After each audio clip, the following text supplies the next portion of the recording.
ഇത്രയും പറയുന്നതിന് മുമ്പ് ബംഗ്ലാദേശിൻ്റെ ആ ടെറിട്ടറിയെ പറ്റിയിട്ടൊന്ന് പറഞ്ഞാലേ യുദ്ധത്തിലെ ബാക്കിയുള്ള കാര്യങ്ങളെ പറ്റിയിട്ട് നമുക്ക് പറയാൻ പറ്റുള്ളൂ. ഈ ബംഗ്ലാദേശ് എന്ന് പറയുന്ന ഈ രാജ്യമുണ്ടല്ലോ, ഇതിങ്ങനെ 3 ഭാഗം ഇന്ത്യയെ കൊണ്ട് കവർ ചെയ്തിട്ടും ഒരു ഭാഗം ബേ ഓഫ് ബംഗാളിനെ കൊണ്ട് കവർ ചെയ്തിട്ടാണ്. റൈറ്റ്.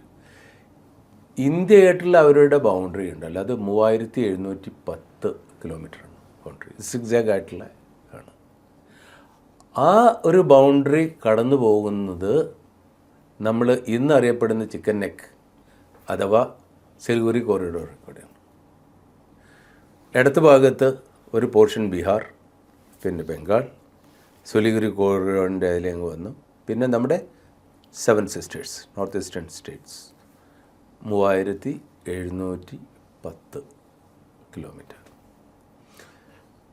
ഈ ബേ ഓഫ് ബംഗാളിൻ്റെ ഉള്ളവരുടെ ആ ഒരു അതിർത്തി അഥവാ ബൗണ്ടറി ഏകദേശം 710 കിലോമീറ്ററാണ്.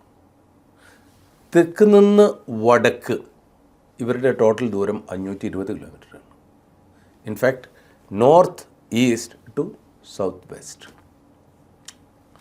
അതുമാതിരി ഈസ്റ്റ് വെസ്റ്റ് 320 കിലോമീറ്റർ. ബംഗ്ലാദേശിൻ്റെ വലത് ഭാഗത്ത് ആണ് ഈ ചിറ്റഗോങ് ഹിൽസൊക്കെ സ്ഥിതി ചെയ്യുന്നത്. ഇങ്ങനെയുള്ള പിന്നെ ഇവിടെ 3 പ്രധാനപ്പെട്ട നദികളാണ്. ഒന്ന് റിവർ പത്മ. ഗംഗാ നദി ബംഗ്ലാദേശിൽ പത്മ റിവർ എന്നാണ് അറിയുന്നത്. റൈറ്റ് സൈഡിൽ ഹിമാലയത്തിൽ നിന്ന് തന്നെ ഉത്ഭവിക്കുന്ന നമ്മുടെ ബ്രഹ്മപുത്ര നദി, അതിനെ അവർ ജമുന റിവർ എന്നാണ് പറയുന്നത്. യമുന അല്ല, ജമുന. ബംഗ്ലാദേശിൽ ബ്രഹ്മപുത്രയെ ജമുന എന്നാണ് അറിയുന്നത്. അതിൻ്റെയും വലത്ത് ഭാഗത്ത് മറ്റൊരു റിവർ, മേഘ്ന റിവർ. അത് വളരെ ഫേമസ് ആയിട്ടുള്ള റിവറാണ്. ഇൻഫാക്റ്റ് ഈ ക്യാമ്പയിനിൽ ഏറ്റവും പ്രധാനപ്പെട്ട ഒരു പങ്ക് വഹിച്ച ഒരു റിവറാണ് ഈ മേഘ്ന റിവർ. ഇതുകൂടാതെ മറ്റൊരു റിവർ, ടീസ്ത റിവർ. ഈ ബ്രഹ്മപുത്രയ്ക്കും ഗംഗാ നദിക്കും ഇടയിൽ കൂടെ വേറൊരു റിവർ വരുന്നുണ്ട്, ടീസ്ത റിവർ. ഈ ടീസ്ത റിവർ ഭയങ്കരമായിട്ട് ഫ്ലാഷ് ഫ്ലഡൊക്കെ ഉണ്ടാകുന്ന ഒരു റിവറാണ്. ഇൻഫാക്റ്റ് ആ ഫ്ലാഷ് ഫ്ലഡ് ഞാനൊരിക്കൽ ഫേസ് ചെയ്തതാണ്. 2007-08 ഞാൻ 20 മൗണ്ടൻ ആർട്ട് ബ്രിഗേഡിൻ്റെ കമാൻഡറായി ഇരിക്കുമ്പോൾ അവിടെ നോർത്ത് ബംഗാളിൽ ജൽപായ്ഗുരി ഡിസ്ട്രിക്റ്റിൽ ഒരു ഫ്ലാഷ് ഫ്ലഡ് ഉണ്ടായി. നമ്മുടെ ഇവിടെ നമ്മുടെ വയനാട്ടിലുണ്ടായ ഫ്ലാഷ് ഫ്ലഡില്ലേ, ഏറെക്കുറെ അതേമാതിരിയുള്ള ഒരു ഫ്ലാഷ് ഫ്ലഡ്. അതിന് ഞങ്ങളുടെ ബ്രിഗേഡാണ് അതിനെ കൺട്രോൾ ചെയ്തത്. എനിക്കതിൽ വലിയ ഒരു റോളൊക്കെ ഉണ്ടായിരുന്നു. അങ്ങനെ ചുരുക്കി പറഞ്ഞാൽ ഒട്ടും ഈ രാജ്യത്തിലേക്ക് കടക്കാൻ നമുക്ക് വളരെ പ്രയാസമാണ് ബംഗ്ലാദേശിലേക്ക്.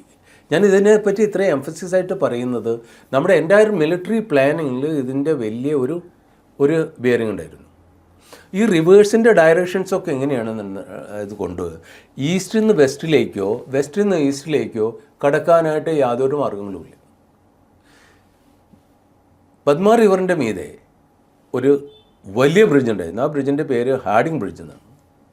ഹാർഡിംഗ് ബ്രിഡ്ജ് കടന്നാലേ ഢാക്കയിലേക്ക് പോകാൻ പറ്റുള്ളൂ, അഥവാ ബംഗ്ലാദേശിൻ്റെ ഉൾഭാഗത്തേക്ക് പോകാൻ പറ്റുള്ളൂ. ഇതേപോലെ വലത് ഭാഗത്ത്, അതായത് ഈസ്റ്റിൽ, ഞാൻ ഈസ്റ്റ് എന്ന് പറയുമ്പോൾ ബംഗ്ലാദേശിൽ നിന്നുകൊണ്ട് നമ്മളിങ്ങനെ നോക്കുമ്പോൾ ഇടത്ത് ഭാഗത്താണ് ഈ ഹാർഡിംഗ് ബ്രിഡ്ജ്. വലത് ഭാഗത്ത് മേഘ്ന റിവറിൻ്റെ മീതെ ഒരു ആഷുഗഞ്ച് എന്ന് പറയുന്ന ഒരു ബ്രിഡ്ജ് ഉണ്ടായിരുന്നു. അതിന് കൊറോണേഷൻ ബ്രിഡ്ജ് എന്നും പറയും. ഈ 2 ബ്രിഡ്ജിൽ കൂടെ വേണം ഢാക്കയിലേക്ക് എത്താനായിട്ട്. സോ ഒരു വീടിന് 2 വാതിലുകൾ ഉണ്ടെന്ന് വിചാരിക്കട്ടെ.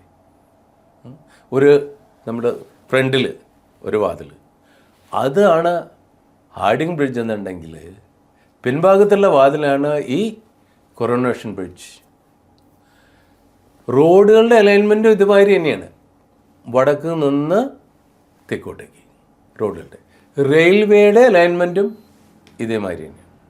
സോ ഇവിടേക്ക് നമ്മൾ കടന്നു പോകണമെന്നുണ്ടെന്നുണ്ടെങ്കിൽ പല ഭാഗത്തും 2 മുതൽ 4, 6, 8 കിലോമീറ്റർ വീതിയിൽ ഇങ്ങനെ പരന്നു കിടക്കുന്ന അണ്ണീവനായുള്ള റിവേഴ്സ് വഴി വേണം ക്രോസ് ചെയ്യാനായിട്ട്. So planning of the operation was that difficult. Okay. So ബംഗ്ലാദേശിലേക്ക് ഞാൻ പറഞ്ഞല്ലോ, ഇത്രയും വലിയ ഒരു സ്ഥലം. അവിടേക്ക് നമുക്ക് ഫോഴ്സസിനെ ഡിപ്ലോയ് ചെയ്യണ്ടേ. ഫോഴ്സസിനെ ഡിപ്ലോയ് ചെയ്യണമെന്നുണ്ടെന്നുണ്ടെങ്കിൽ ഒരു വലിയ പ്രശ്നം എന്ന് പറയുന്നത് ഈസ്റ്റിൽ നിന്നുള്ള ഫോഴ്സിനെ നമ്മൾക്ക് വെസ്റ്റിലേക്കും വെസ്റ്റിൽ നിന്നുള്ള ഫോഴ്സസിനെ ഈസ്റ്റിലേക്കും നമുക്ക് സ്വിച്ച് ചെയ്യാൻ പറ്റില്ല. ബംഗ്ലാദേശിൻ്റെ ഉള്ളിൽ കൂടെ വേണ്ടേ പോകാനായിട്ട്. പിന്നെയുള്ള ഒരു ചെറിയൊരു പോർഷനാണ് ഈ സിലിഗുരി കോറിഡോർ.